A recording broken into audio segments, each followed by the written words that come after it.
Amigos, buenos días. Entonces estamos en Adviento, un tiempo de expectativas, un tiempo de esperanza expectante, tiempo de conversión, por supuesto. Y estamos en el primer domingo del tiempo de Adviento del ciclo del año litúrgico, ciclo B. Hoy la palabra de Dios nos regala al profeta Isaías. Los profetas, sobre todo Isaías, será un tema recurrente también en este tiempo de Adviento. ¿Y qué nos dibuja Isaías? ¿Qué nos hace ver? Primero, nos ubicamos en la época del destierro.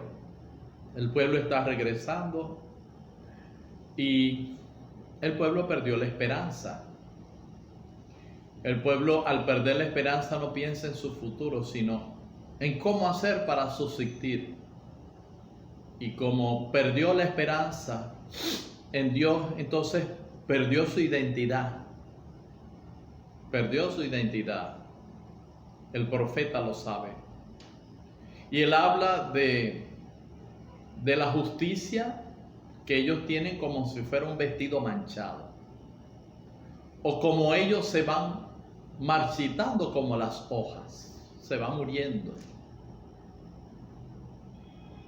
¿Hasta qué punto nosotros no nos ocurrirá lo mismo y nuestra alma no se irá marchitando porque perdemos la identidad con Dios y perdemos la esperanza? Por eso, este es uno de los pocos textos del Antiguo Testamento que tiene una confianza profunda en Dios y lo llama Padre del pueblo.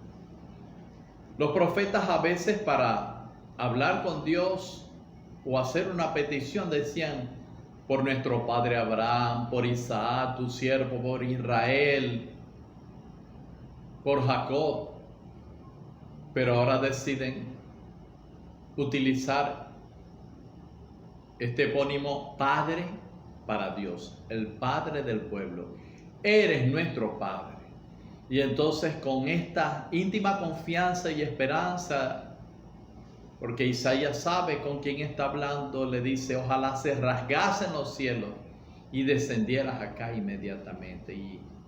Y esto es lo que dice Isaías, y esto es lo que ocurre cuando buscamos a este Dios y descubrimos que Él es redentor. Y como es redentor, nos hace partícipes de su amor y de sus planes. Y eso es lo que Él quiere contigo, hacerte partícipe de su amor y de sus planes, porque Él es tu Padre. Amigos, y seguimos con la meditación de la palabra de Dios en la segunda lectura de la primera carta del apóstol San Pablo a los Corintios. Prácticamente nos encontramos en el proemio o la introducción de la carta del apóstol San Pablo a esta comunidad de Corintios que pastoralmente ofreció muchos problemas al apóstol, le exigió, y sin embargo, como en toda comunidad cristiana, había gente que aspiraba a una perfección más alta a nivel espiritual y a un compromiso con Dios. Pablo da gracias porque los corintios han sido enriquecidos con toda clase de dones de palabra y de conocimiento. Sí, habían algunos que tenían el conocimiento de la gnosis griega, pero aquí también Pablo habla de toda palabra y todo conocimiento, de este conocimiento experiencial que acerca a todos los cristianos a la salvación del Señor Jesús. Afirma Pablo que Jesucristo, el Señor, les ayudará a mantenerse firmes, no tanto por la condición moral que pueda tener cada uno, sino porque Jesucristo es fiel a sus promesas.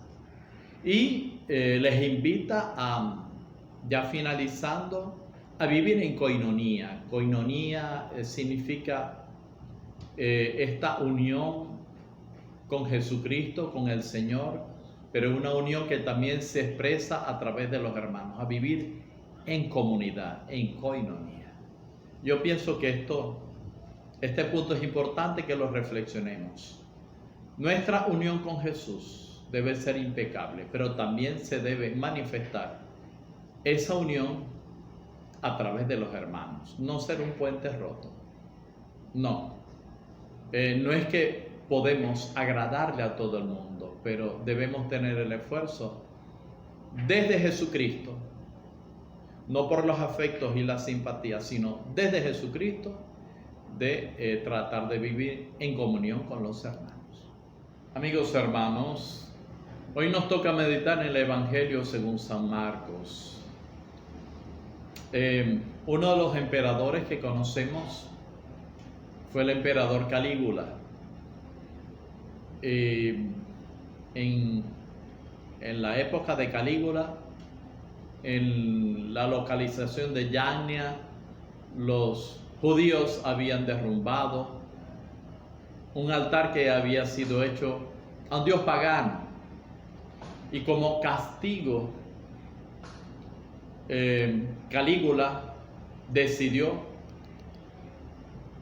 elevar un trono al dios Zeus en el templo de Jerusalén. Imagínense cómo se sentían los judíos y los judeos cristianos. Y hoy entonces el Evangelio nos dice que deben estar vigilantes, porque no se sabe el día ni la hora, y no se sabe, se coloca la parábola de aquel hombre que se va de viaje y que le toca repartir las responsabilidades a sus criados y a los siervos. Los siervos se les invita a estar en vela porque no se sabe a qué hora va a llegar su Señor. Y en el Evangelio se habla de las 4 vigilias con las cuales Roma dividía la noche. Los judíos la dividían más bien en 3 vigilias.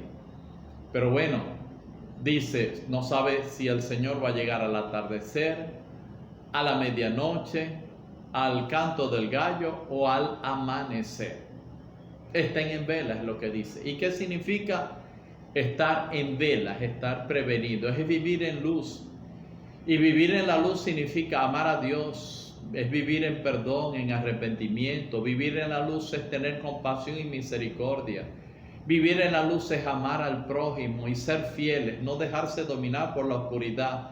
En esos momentos los judíos y los judeos cristianos tenían la tentación de que la oscuridad les dominara porque tenían miedo. ¿Qué hacer? Vivir en luz significaba entonces estar fiel a Dios antes que los poderes de este mundo. Que seas fiel, que vivas en la luz, que el miedo no te domine. Que Dios te bendiga en el nombre del Padre y del Hijo y del Espíritu Santo.